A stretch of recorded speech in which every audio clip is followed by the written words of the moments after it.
ओम नमः सिद्धेभ्यः ओम नमः सिद्धेभ्यः ओम नमः सिद्धेभ्यः। मंगलमय मंगलीकरण वीतराग विज्ञान नमो तार जाते भई अरिहंतादि महान कर मंगल करे हो महा ग्रंथ करन की काज जाते मिले समाज सब पावे निज पद राज। इस भव के सब दुखन के कारण मिथ्या भाव तिनकी सत्ता नाश कर प्रगटे मोक्ष उपाय।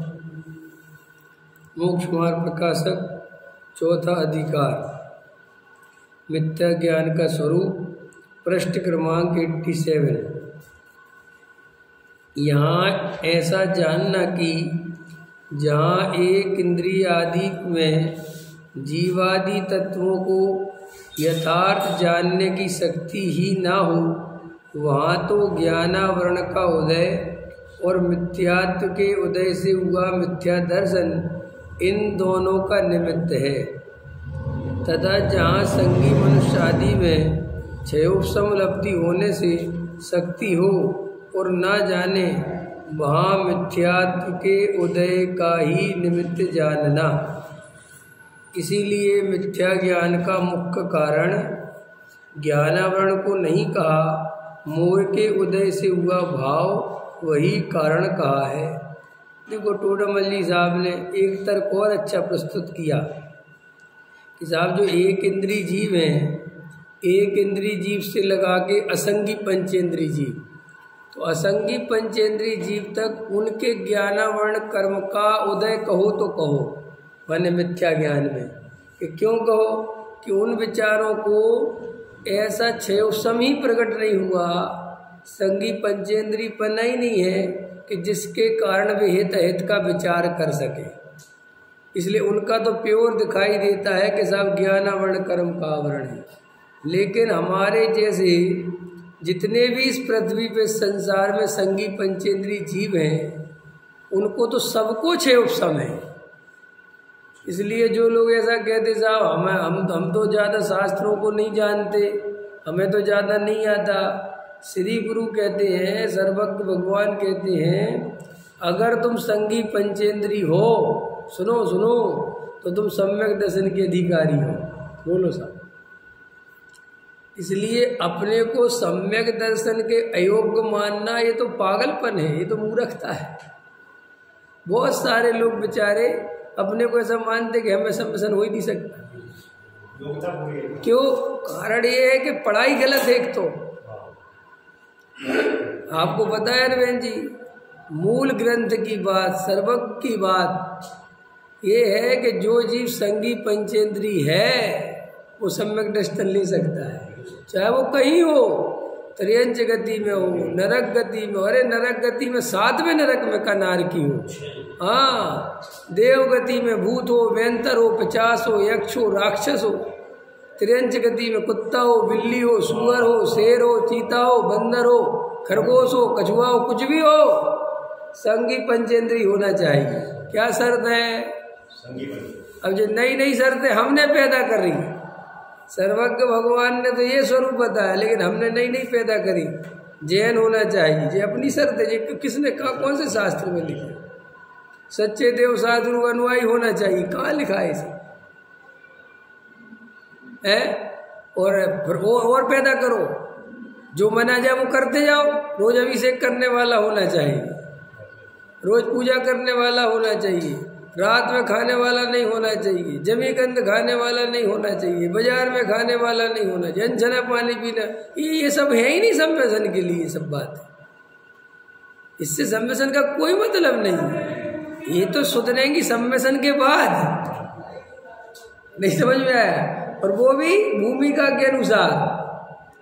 देखो भाई, ये बात अंदर से पहचान लो, हमारी भूल हम ही सुधारेंगे, दूसरा नहीं सुधारेगा। ऐसे ही हमारा नियम हम लेंगे, दूसरा नहीं दिलवाएगा। भोजन कितने बार करना चाहिए शास्त्रों में से पढ़ के नहीं करना है। तुम अपनी प्रकृति देखो, तुम्हें सूट क्या करता है, दूसरा क्या बताएगा।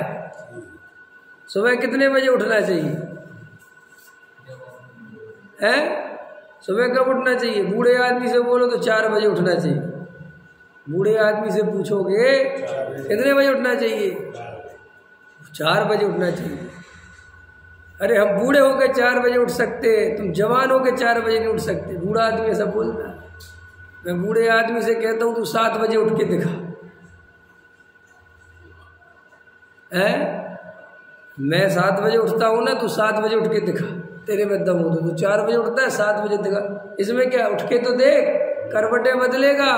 अरे बुढ़ापे में नींद नहीं आती है और तू या उपदेश देने लग रहा है? अरे बूढ़ा आदमी क्या होता है,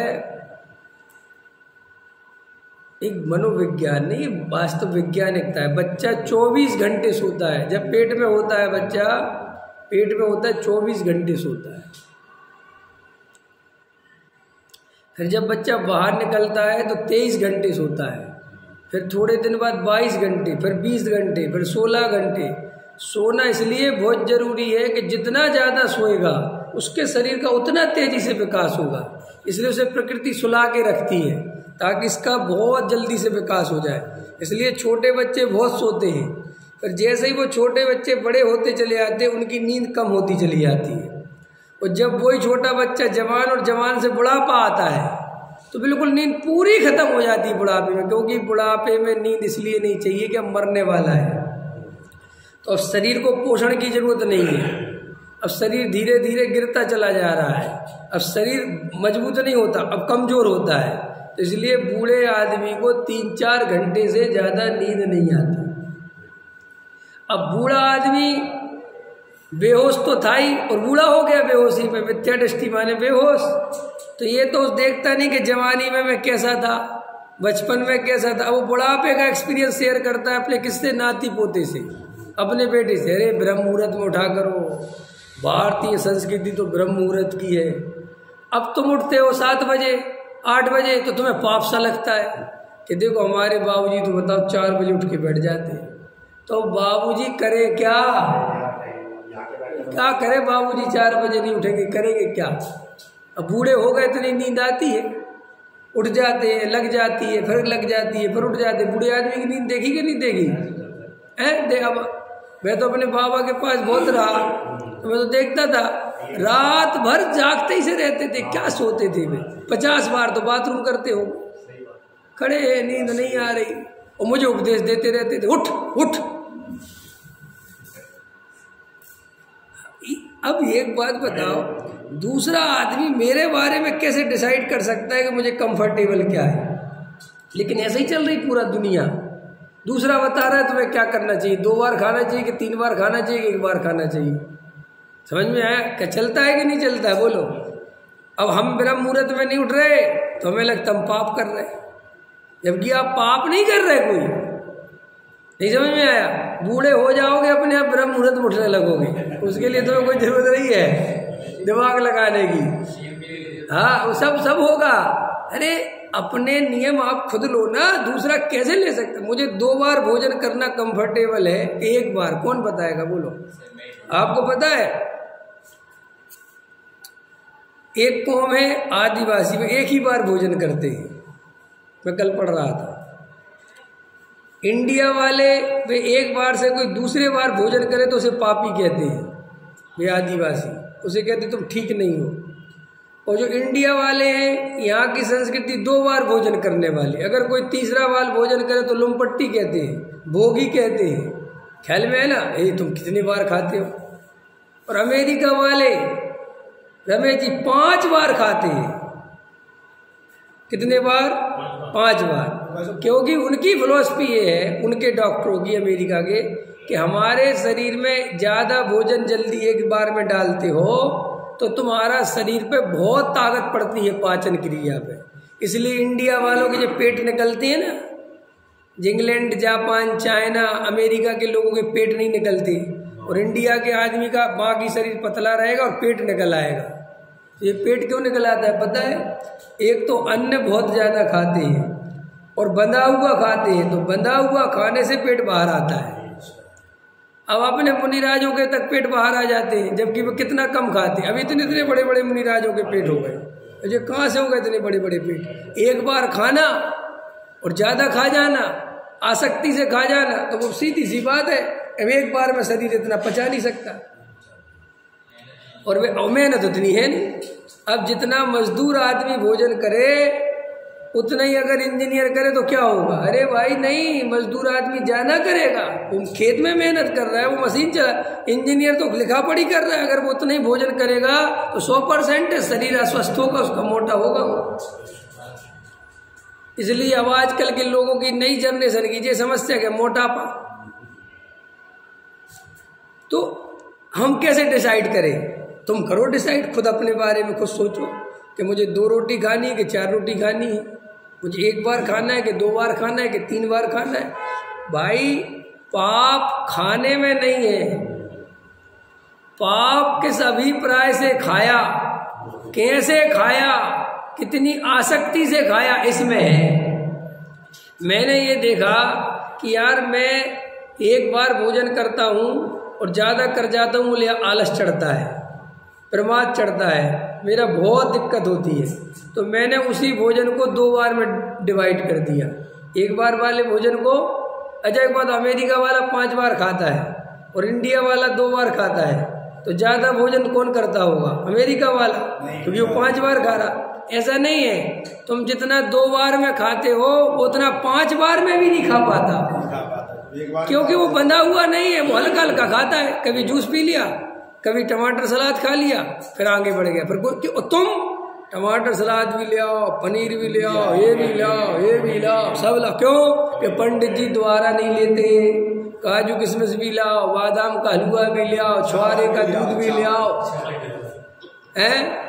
क्योंकि पंडित जी दूसरी बार, तो जब पंडित जी गोबरदास नहीं होंगे तो क्या होगा?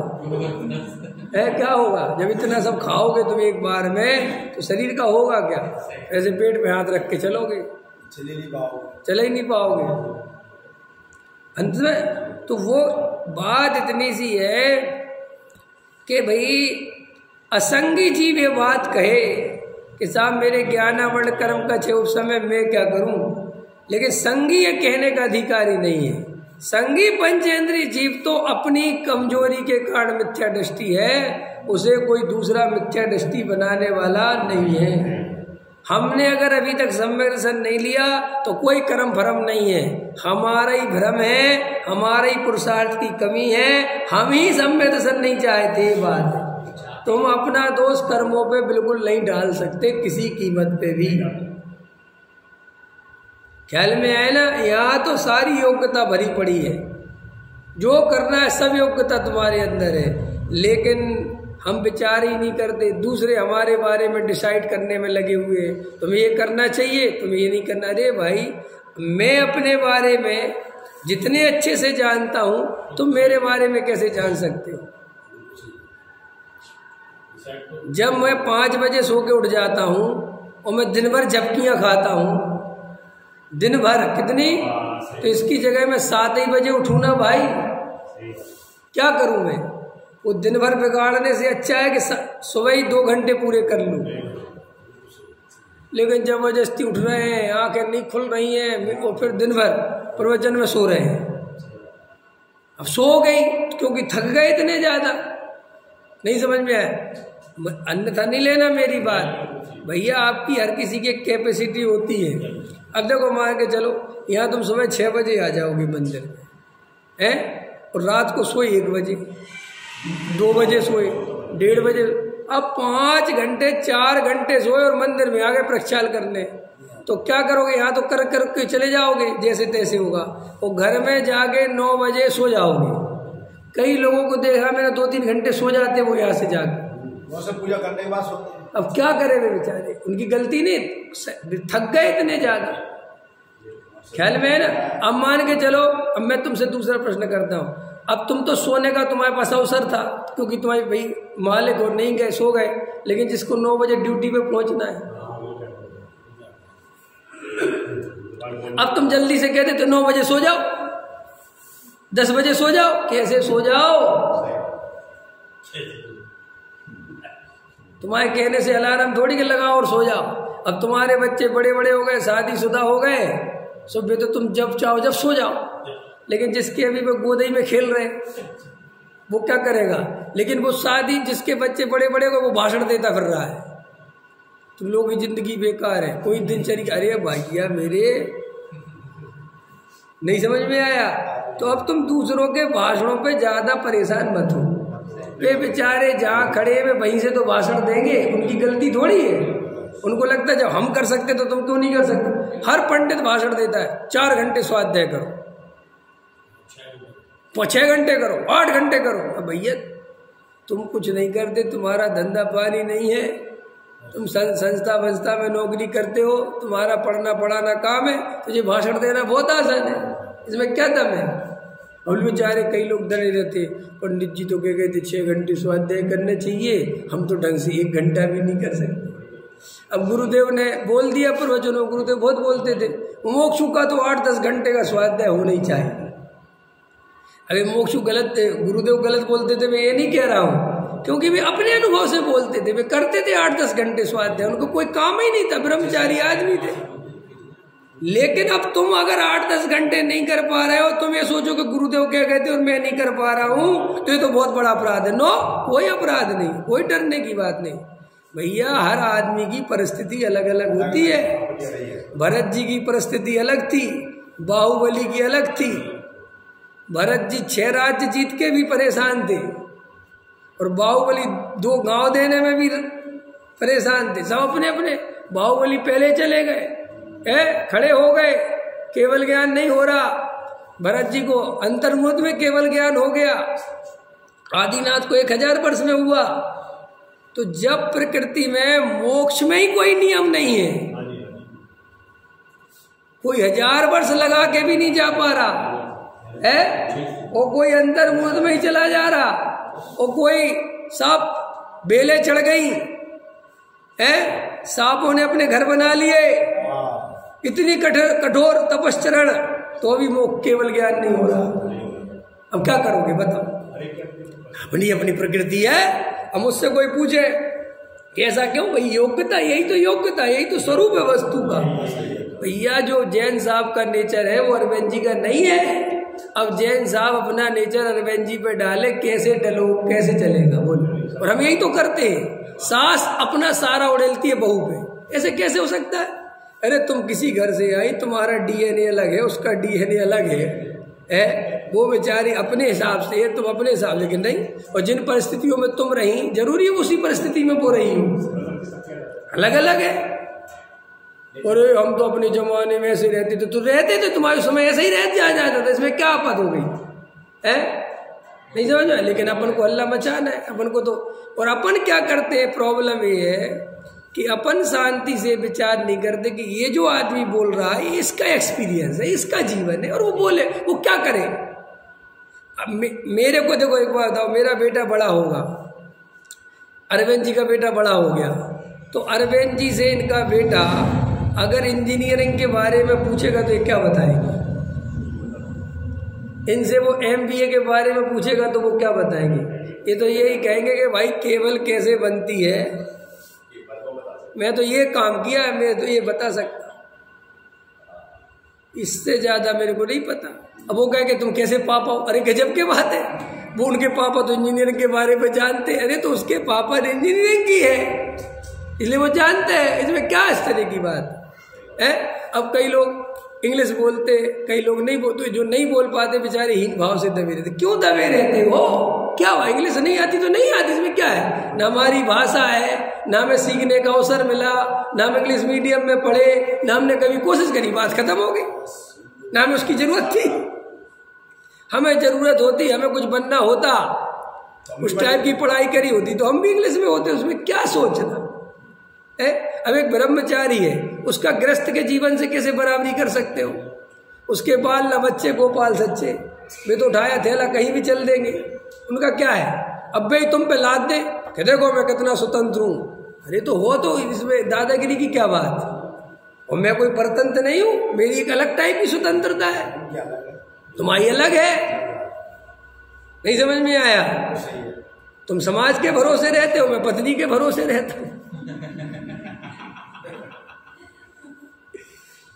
और मैं ज्यादा स्वतंत्र हूं क्योंकि मैं एक के भरोसे हूं, तुम तो पूरी समाज के भरोसे हो। जो सबके भरोसे हो कितना टेंशन का काम है?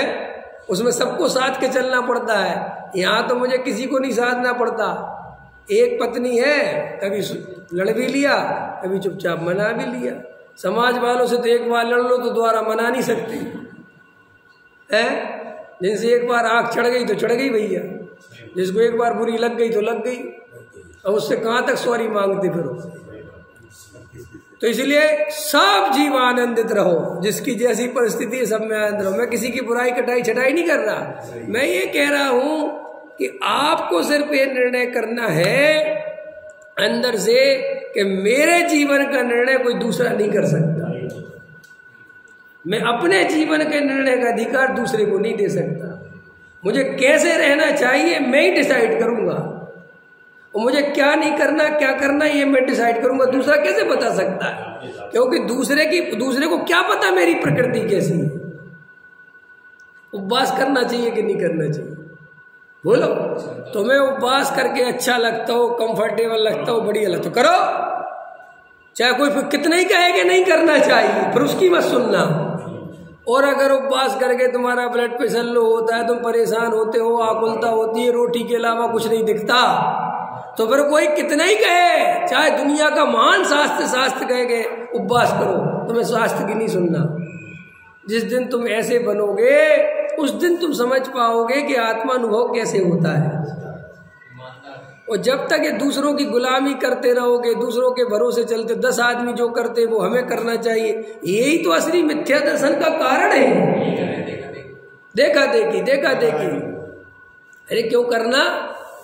हमें जो अच्छा लगेगा हम वो करेंगे। कैसा वैसे तो हम नरक चले जाए, कोई बात नहीं, अपने निर्णय से नरक भी जाओगे, अपने निर्णय से होश पूर्वक, तो वहां भी गारंटी ले रहा हूं सम्मेसन ले लोगे। और बेहोशी में तुम्हें कोई स्वर्ग भी भेज देगा तो तुम वहां से मर के एक इंद्री की पर्याय में जाओगे। इतनी कीमत है, इतनी कीमत है। उदाहरण दे दूं उसको समझाने के लिए, उदाहरण ख्याल में आ गया। लव मैरिज और अरेंज मैरिज में क्या अंतर है? लव मैरिज और अरेंज मैरिज में क्या अंतर है? लव मैरिज नहीं समझते क्या? ऐसे क्यों देख रहे मेढक की भांति की तरह है? नहीं समझते तो कर लो एक बार। समझ तो रहे हैं। हाँ, लव मैरिज समझ गए। तो लव मैरिज में क्या होता है? लव मैरिज में मियाँ बीवी का निर्णय होता है शादी करने का। तो फिर जो कुछ समस्याएं आती है तीसरे से नहीं कह सकते, किसी से नहीं कह सकते, अपने माँ बाप से भी नहीं कह सकते, चाहे कुछ हो जाए। क्यों? माँ बाप कहेंगे हमने थोड़ी चुना, तुमने चुना। और पत्नी को कुछ समस्या है वो नहीं कह सकते। अब दोनों आपस में चुपचाप सहते रहते हैं, तो मुझे अपने निर्णय की कीमत है। और जब अरेंज मैरिज होती है तो उसमें आदमी दूसरे ही दूसरे को दोष देता है, कहाँ शादी कर दी, कहाँ शादी कर दी, इनने कर दी, उनने कर दी। दूध शिकायत से भरा रहता है। लव मैरिज वाला शिकायत से नहीं भरा रहता, वो करे तो करे किससे शिकायत, फिर वो अपने ही से करता है कि भैया मैं नहीं करी थी, अब मैं किससे कहूँ। ऐसे ही तुम अपने निर्णय से नरक भी जाओगे तो तुम्हें पता रहेगा ये गलतियां मैंने की थी, ये अपराध मैंने करे थे, इनकी सजा मुझे मिल रही है। समझ गए ना? किसके शिकायत करोगे? और सुनो, तुम अपने निर्णय के बिना स्वर्ग भी जाओगे, अपने निर्णय के बिना स्वर्ग भी जाओगे, तो तुम्हारे निर्णय तो कुछ थे नहीं, और वहां विषय भोगों की सामग्री मिलेगी, सो टूट पड़ोगे। और टूट पड़ोगे सो मर के भय पेड़ पतियां, न मानी जिन बाणी की बतियां। फिर वही कहानी। इसलिए जिंदगी तुम्हारी है राजे जी, जिंदगी अपनी है, किसी ने अपन को वरदान में नहीं दे दी। या किसी के गुलाम नहीं है अपन। कभी जिंदगी में किसी के गुलाम बनना ही मत, कुछ कोई मतलब नहीं है। देव शास्त्र गुरु, जैन धर्म में जो देव शास्त्र गुरु हैं वे गुलाम नहीं बनाते, वे स्वतंत्रता दिखाते हैं, इसलिए तो है महान। वो कहते तुम भगवान हो, तुम मेरे अधीन नहीं रहना। महावीर कहते हैं ये लगा मेरा समोसरण और ये चल रही आत्मा की बात, और तुझे जम गई हो तो निकल यहाँ से और जा अपनी आत्मा की आराधना करे, या कुछ नहीं है कि महावीर आपको नमस्कार तो कर लूं, अरे अपने को कर तू चल। ये तो जैन धर्म है। नमा समय सार आए, ये समय सार माने क्या होता है? स्वयं। ये समय सार वाला ये समय सार नहीं है जो ये रखा हुआ, ये तो पुद्गल है। असली समय सार अंदर जो चेतन तत्व विराजमान है, जो नौ कर्म द्रव्य कर्म भाव कर्म से रहित है, उसका नाम समय सार है। इसीलिए यहाँ पर टोडामल जी साहब कहते हैं कि जो असंगी जीव है वो अगर इस तरीके की बात कहे, दलील दे कि साहब मेरे ज्ञानावर्णी कर्म का उदय है, तो बात समझ में आती है। लेकिन संगी पंचेंद्रीय जीव कहे कि मेरे कर्म के उदय के कारण मेरी ये दशा है, तो टोडामल जी कहते नो, कर्म के कारण नहीं है, कि तेरे स्वयं के पुरुषार्थ की कमी के कारण। ये भाई ये जो मोह कल्पना कर रहा है, ये कौन कर रहा है? स्वयं अज्ञानता से तो कर रहा है। गाड़ी में सुख, मकान में सुख, दुकान में सुख, बच्चों में सुख, संजोगों में सुख, ये सारा सुख कौन बता रहा है तुम्हें? कौन कह रहा है? कौन सा कर्म करा रहा है? स्वयं ही कर्मोदय से कल्पना कर रहे हो, स्वयं ही। एक गाड़ी निकली, गाड़ी तो अपने रास्ते जा रही है, गाड़ी में तो आपने कुछ किया नहीं, और आप गाड़ी को देख के सोच रहे ये गाड़ी काश अपने पास हो। तो ये कौन से कर्म ने कराई कल्पना? स्वयं ने अज्ञान से पर पदार्थ में सुख माना और कल्पना करी। ऐसा मकान के पास से निकले, ऐसा मकान हमारे पास होता। और सुनो, जब तक होता नहीं तब तक आकुलता, आकुलता आकुलता आकुलता। आपको पता है जिंदगी का एक नियम है, वही आदमी, आप खुद सोचो, अगर हम 50 वर्ष का जीवन आकुलता में निकालेंगे, कितने वर्ष का जीवन, तो बाकी का 20 साल का निराकुलता में कैसे निकल जाएगा? है जब तुमने आकुलता की आदत ही डाल ली 50 साल में, और तुम्हें हम कहेंगे अब बैठ जाओ, तुम कहोगे बैठ नहीं सकता मैं, अब नहीं मेरे बस की, इतना काम किया है। ये वही वाली बात है कि जिस आदमी को मेहनत करने की आदत पड़ गई वो आराम नहीं कर सकता। इसलिए मैंने ऐसे बहुत सारे लोग देखे हैं, दिन भर हफ्ते भर मेहनत करते हैं, और संडे का दिन मिलता है, गवर्नमेंट भी देती है कि आराम करो, तो संडे के दिन अगर आराम करना ही पड़ जाए मजबूरी में, तो घंटा भर सो लेगा, फिर घर में ही काम तलाशेगा। कई लोग तो इतने कर्तव्यवादी होते हैं कि कुछ नहीं दिख रहा तो पत्नी से कहते कुछ काम बता दो, वो पत्नी कहते कुछ नहीं, अरे फिर भी बता दो, देख लो दालें खत्म तो नहीं हुई, ले आऊं, देख लो देख लो देख लो देख लो, कुछ सामान तो नहीं लाना, अरे कुछ नहीं लाना, हमने सब देखा, शांति से बैठो, कि वही तो नहीं बैठा जाता। एक गाँव में आदमी था, हाँ, बिना बोझा रखे चलता नहीं था, हाँ, कुछ बोझा उसके चाहिए नहीं, अब कुछ काम नहीं होता था, तो शाम को वहाँ से आता था, नदी के किनारे में एक बड़ा पत्थर उठाया, सर पर रखा, हाँ, आगे फेंक दिया ऐसे, हाँ, हाँ, लेकिन उसे बिना बजरे चलना नहीं। बिल्कुल। अरे जो रोज साइकिल चलाते हैं ना, उनको भी जिस दिन साइकिल नहीं चलाए तो पैर में दर्द होता है। वो कंडक्टर वाला चुटकुला सुनाता हूँ ना मैं, कि बैंक की लाइन में लगा बस कंडक्टर, और साइन करे तो सही साइन आवे ही नहीं, वो चेक वाला पैसा न दे, वो कहे साहब मेरा ही खाता है, बोले साइन तेरे बराबर नहीं आते, तो उसने लाइन पीछे लगी लाइन में उसका थोड़ा धक्का मुक्की करना, और जब धक्का मुक्की हुई तो एकदम बराबर साइन है, ऐसी आदत पड़ेगी। ऐसे तुम अपने जीवन को अभी से जैसा बनाओगे। याद रखना, ये तुम दिमाग में गलत फहमी बैठा रखी है कि हम 50 साल बाद दूसरा गियर लगा देंगे, हम 45 साल बाद दूसरा गियर लगा देंगे। कुछ नहीं, गियर फिर नहीं लगते यहाँ जिंदगी में। एक गियर में जो चली सो फिर चलती ही जाएगी। और फिर जब तुम गियर बदलने की सोचोगे तब बदलने लायक रह नहीं जाओगे। इसलिए मैं कहते अति चंचलता का जीवन मत जियो, थोड़ा रिलैक्स करना सीखो, शांति से रखना सीखो।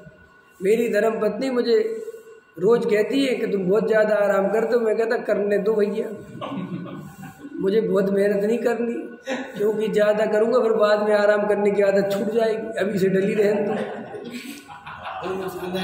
है कि नहीं, 2-3 घंटे आराम करो, वो भी नुकसानदायक है।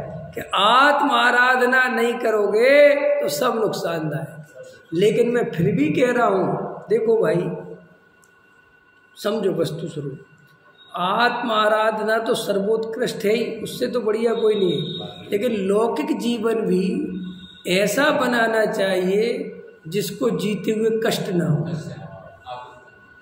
बुढ़ापा की तैयारी ऐसा करो कि तुम्हारे बाल बच्चे तुमसे मिलने के लिए, बात करने के लिए, अरे ऐसा होना चाहिए। मुंह ना फेरे कोई, समझ में। वो उसके लिए तुम्हारे लिए जीवन को बहुत व्यवस्थित जीना पड़ेगा, बहुत तैयारी के साथ जीना पड़ेगा, बहुत होशपूर्वक जीना पड़ेगा। अगर मोह में अति आसक्त हो गए तो निरादर हुए बिना नहीं रहेगा। ध्यान रखना, अपने बेटे से ज्यादा प्रेम करने वाले निरादर पाते हैं, क्योंकि तुम अति आसक्त हो ना। और अति आसक्त होगे तो क्या होगे, बार बार उसके काम में इंटरफेयर करोगे। जितना इंटरफेयर करोगे उतना ही वो तकलीफ दे। समझ में आया ना। सास जितना बहू में इंटरफेयर करेगी, बहू उतना चिढ़ेगी। और सास जितना दूर रहेगी, करो तुम तो जो अपने आप उससे प्रेम करेगी कि मेरी सास बहुत अच्छी है। कि किस बात की अच्छी है, कोई बिल्कुल हमें जैसा रहता रहने देती, कोई ज़्यादा बोर नहीं करती। तो ऐसे ही यहाँ टोडामल जी साहब कह रहे हैं कि एक इंद्रिय आदिक जीव से लेकर असंख्य जीव तक ये बात कहें कि हमारे कर्म का उदय है, इसके कारण हम सम्मिशन नहीं ले पाते, तो वो कहते हैं एकदम ठीक है। लेकिन संगी पंचेंद्रीय जीव ऐसी बात कहे तो बिल्कुल ठीक नहीं है। और दूसरी बात क्या निकल के आई, अपने जीवन के निर्णायक आप खुद बनो। आपका जीवन आपका खुद का है, दूसरे का दिया हुआ। आप अपने जीवन में जो भी आपका आचरण है, जो भी आपका दैनिक जीवन है, उसके निर्णय आप होशपूर्वक करो कि मुझे क्या सूट करता है और क्या सूट नहीं करता। मैं किस में ज़्यादा आनंदित रहता हूँ और किस में आनंदित नहीं रहता हूँ। तुम ज़्यादा से ज़्यादा वो काम किया करो जिसमें तुम निराकुल और आनंद से रह सको, उसी में आत्मा मिलेगा। अगर तुम आकुलता से रहोगे, परेशान रहोगे, तो तत्व विचार कैसे करोगे। तो मैंने एक बात क्लियर कर दी कि हर आदमी अपने एक्सपीरियंस से बोलता है, लेकिन तुम्हें हर किसी का एक्सपीरियंस नहीं मानना है। क्यों? क्योंकि उसका क्षेत्र अलग है। एक ब्रह्मचारी, मुनिराज, त्यागी वृत्ति, उनका क्षेत्र अलग है। और गृहस्थ है तो गृहस्थ के लिए उपदेश देने वाले को, जैसे ऐसा होता है ना कि मुनिराज तो सीधा मुनि बनने की प्रेरणा देते हैं, ऐसा लिखा ना शास्त्रों में। फिर वो देखते हैं कि ये मुनि बनने की स्थिति में नहीं है, तो वे श्रावक बनाने की प्रेरणा देते हैं। ऐसा वे श्रावक बनने की भी स्थिति में नहीं, तो कहते हैं अच्छे गृहस्थ बनो, सम्यक दृष्टि गृहस्थ बनो। ख्याल में जैसे व्यवस्था है ना वस्तु स्वरूप की, ऐसे ही हमें और आपको भी समझना चाहिए कि हमारे जीवन में हमारा तत्व निर्णय हम ही को करना है, दूसरा कराने वाला। मैं कौन हूँ, आया कहाँ से और मेरा रूप क्या, इस प्रश्न का जवाब खुद को खोजना है कि दूसरा देगा। मैं कौन हूँ, पंडित जी आप बता दो मैं कौन हूँ। मैं बताने के लिए मेरी जरूरत क्या है? अनंत ज्ञानियों ने बता दिया कि तुम कौन हो, लेकिन वो कोई काम का नहीं है। आचार्य कुंद देव ने बताया कि नहीं कि तुम कौन हो। कौन है हम? अरविंद जी कौन है हम? कुंद देव ने क्या बताया, कौन है तुम? मैं जीव हूँ, मैं शुद्ध आत्मा हूँ, मैं भगवान आत्मा हूँ। ज्ञानियों ने बताया ना क्या साहब बताया कि मान लो, ऐसे मानने से बात नहीं बनेगी। तुम अपना मैं कौन हूं ऐसी आंख बंद करके बैठो और फिर विचार करो मैं हूं कौन। क्या मैं विवेक कुमार हूं? विचारो इस बात को, सोचो कि मैं विवेक कुमार हो सकता हूं क्या? मैं शरीर हूं क्या? मैं सेठ हूं क्या? मैं विद्वान हूं क्या? मैं पुरुष हूं क्या? मैं स्त्री हूं क्या? मैं माता पिता हूं क्या? देखो इन सब में विचार करो कि मैं कौन हूं। और मैं कौन हूं की शर्त है कि उसमें शाश्वत को खोजना है। किसको खोजना है? अब इनमें से जो शाश्वत लगे वो तुम हो, और जो क्षणभंगुर हैं, जो तुम्हारे ही सामने संयोगिक हुए हैं। अपन जन्मजात तो सेठ नहीं थे ना। अब कहना ले सेठ, अरविंद जी सेठ, और अभी जन्मजात थे क्या? नहीं, पहले तो हमारे पास ढीला भर नहीं था कुछ, ये अभी आ गए 10-50 करोड़ सेठ कहलाना। इसका मतलब मैं सेठ कैसे हो सकता हूँ? ये तो अभी की बात। तुम पति तो क्या सदाकाल से पति थे ना? सदाकाल से माँ बाप थे क्या? ना, ये मैं सदाकाल से था ही नहीं। अरे शरीर ये तो सदाकाल से था ना, ये मेरे सामने घटा पड़ा है, ये सामने की बात है। इसका मतलब ये भी मैं नहीं हूँ। ऐसा गहराई से विचार पूर्वक, फिर वो रागादि विकारी भाव, ये भी मैं नहीं हूँ, क्योंकि ये भी रोज बदल रहे हैं, रोज ही बदल रहे हैं। नहीं बदल रहा तो कौन नहीं बदल रहा? वो त्रिकालिक ज्ञायक भाव, जो कल क्या हुआ था वो भी जानता है, जो आज क्या हुआ है वो भी जानता है, और कल क्या होगा वो भी जानता है? भविष्य का जानते हैं कि नहीं जानते अपन? कितना, अरे 50 साल के बाद का भविष्य पूछ लो, मैं बता देता हूँ। 100 साल के बाद का पूछ लो, 1000 कब का पूछना है, बोलो क्या क्या होगा, मैं बताता हूँ। पुद्गल का पुद्गल रूप ही परिणमन होगा, ये उसका भविष्य है।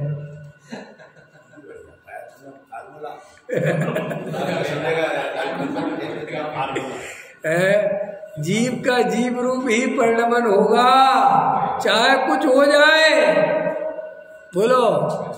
और ये देह नियम से मिट्टी में मिलेगी, ये इसका भविष्य। बोलो पता नहीं कितना भविष्य चाहिए है। और आत्मा नहीं मरेगा, चाहे कुछ हो जाए, ये भविष्य है। जिनको मरने से डर लगता है वे बहुत बड़े मूर्ख हैं। मरने से तो कभी नहीं डरना चाहिए, कभी नहीं डरना। कि तुम पता मरने से क्यों डरते हो? तुम्हारे दिमाग में है कि मरने के बाद क्या होगा। मेरा नहीं, कई लोगों को ये डर है कि बच्चों का, मेरे पति का, लेकिन ये तुम्हें डर अभी तक है जब तक तुम यहाँ हो। मर जाओगे तो खत्म ही हो जाएगी ये बात, क्योंकि तुम जिस पर्याय में जाओगे यहाँ की कहानी निपट जाएगी, कुछ बचेगा ही नहीं यहाँ। तुम्हें ये तो अभी अपन को लगता है जिंदा है तो नहीं समझ। देखो मैं सुकरात की एक बात कहता हूँ, वो अच्छे से याद कर लो कि सुकरात से काम मर रहे हो तो डर नहीं लग रहा।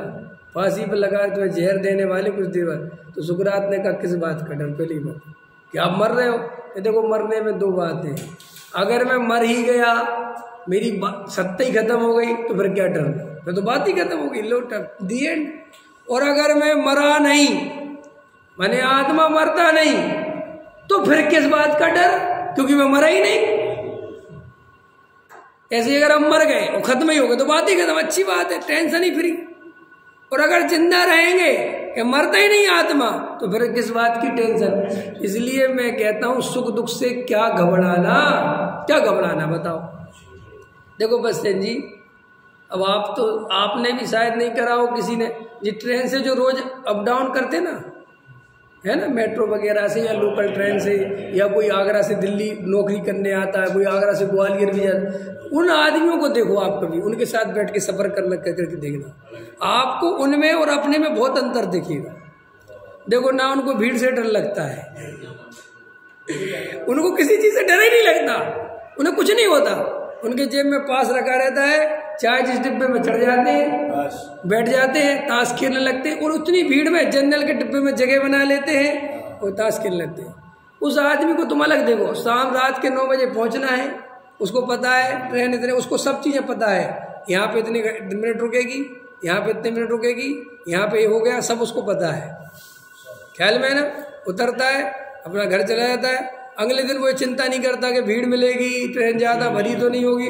वो विकल्प ही नहीं है उसे, कि क्यों कि ऐसे विकल्प करना उसके लिए बिल्कुल बेकार है, क्योंकि उसको सदा काल ही सफर करना है। तो चाहे भीड़ हो और चाहे बिल्कुल भीड़ ना हो, क्या सोचना, मुझे रोज ही जाना है।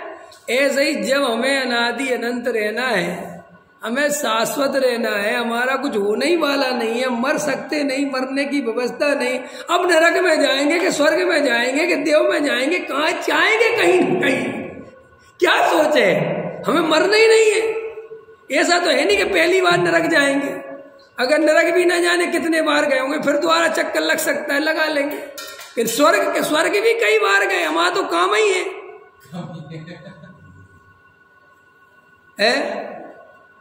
एक भजन बहुत अच्छा है, अपने घर को देख बाबरे, सुख का जहाँ खजाना रे, क्यों पर में सुख खोज रहा है, क्यों पर का दीवाना रे, क्यों पर का दीवाना रे। माटी का तन माटी का मन, माटी भरा बिछोना रे। तुम्हें उसमें एक लाइन है, कभी नरक की ज्वाला देखी, कभी नरक की, कभी स्वर्ग का आंगन रे। ये तो चलता रहेगा जब तक ये मिथ्या दर्शन है, तब तक चारों गतियों में कहीं ना कहीं घूमते रहेंगे, कभी किसी स्टेशन पे, कभी किसी स्टेशन पे। ख्याल में है ना। और अगर इन स्टेशनों पे नहीं घूमना तो आत्मा में चले जाना, मोक्ष चले जाओ। लेकिन डरने की कोई जरूरत नहीं है तुम्हें, किसी भी रूप में डरने की जरूरत, क्योंकि मेरी सत्ता का नाश नहीं। ये भरोसा आ जाए तो आनंद ही आनंद करोगे। अब क्या किस बात से डरे, बताओ, किस बात के लिए चिंता करें कि साहब ये पत्नी बच्चे, अरे ऐसे अनंत बार बने, अनंत बार छूटे। और कौन किसका करता है? जिसका पति मर जाता है उसकी पत्नी रहती है कि नहीं रहती, उसके बच्चे रहते हैं कि नहीं रहते। और अच्छा, उसका जब पति नहीं मरा था, उसके पहले का दृश्य सोचो कि तुमने ऐसा कभी सोचा था कि इसका पति मर जाएगा तो इन लोगों का क्या होगा? हर आदमी को लगता है ना एक दूसरे को देख के, यार इसका पति मर जाएगा, इसकी पत्नी मर जाएगी तो इसका क्या होगा? नहीं समझ लगता है ना? ये कुछ नहीं होता। क्या होता है? जवाहरलाल नेहरू जब बने, सारी ये आदमी जब बूढ़ा मर जाएगा तो क्या होगा देश का? क्या होगा? दूसरा आएगा। अब नरेंद्र मोदी भगवान हो गया कि ये मरेगा तो क्या होगा? तीसरा आएगा। ये दुनिया रुकती थोड़ी ही है। ऐसे ही जब ये दुनिया नहीं रुकती तो कोई नहीं रुकता। पति मरेगा, पत्नी अपनी व्यवस्थाएं करेगी, उसका जीवन अपना पुण्य के उदय से आना चलना चलेगा। पत्नी मरेगी, पति का चलेगा। बाप मरेगा, बेटे का चलेगा। बेटा मरेगा, बाप का चलेगा। अरे ये सब संयोग है भाई, इनके वियोग से तेरी सत्ता का नाश नहीं होता है, कुछ बिगड़ता नहीं है। अरे कभी कभी तो ऐसा होता है कि बाप मरा तो परिवार सुखी हो गया।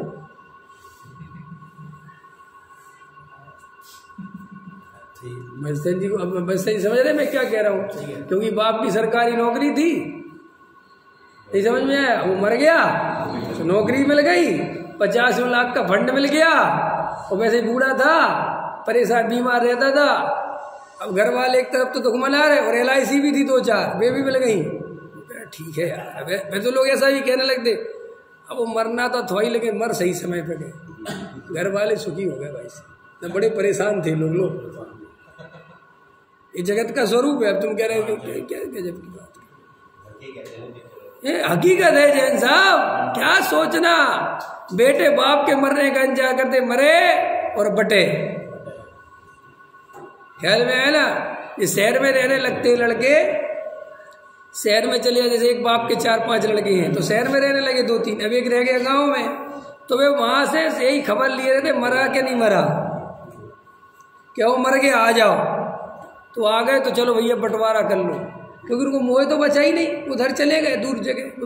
दूर जगह जब मोह खत्म हो जाता है, आपको धीरे धीरे टूट जाता है। ठीक है, तो ये जगत के स्वरूप में क्या घबराना, क्या डरना। देखो भाई हिंसा फैल रही है, वातावरण खराब हो रहा है। अरे इससे खराब वातावरण में जन्म लेके मर गए अपन। कुछ वातावरण खराब नहीं है, कहाँ तक ले गो, लड़ाई झगड़े कुछ नहीं। इस संसार में लड़ाई झगड़ा ना हो, हिंसा ना हो, झूठ ना हो, चोरी ना हो, कुशील ना हो, परिग्रह, तो संसार किस बात का। अरे ट्रेन में भीड़ ना हो, गाड़ियों की आवाज नहीं आए, धक्का मुक्की ना हो, तो वो ट्रेन स्टेशन क्या काम का। ऐसे ये संसार है, यहाँ सब होगा ही होगा। इसको शांति से स्वीकार करो और आनंदित रहो।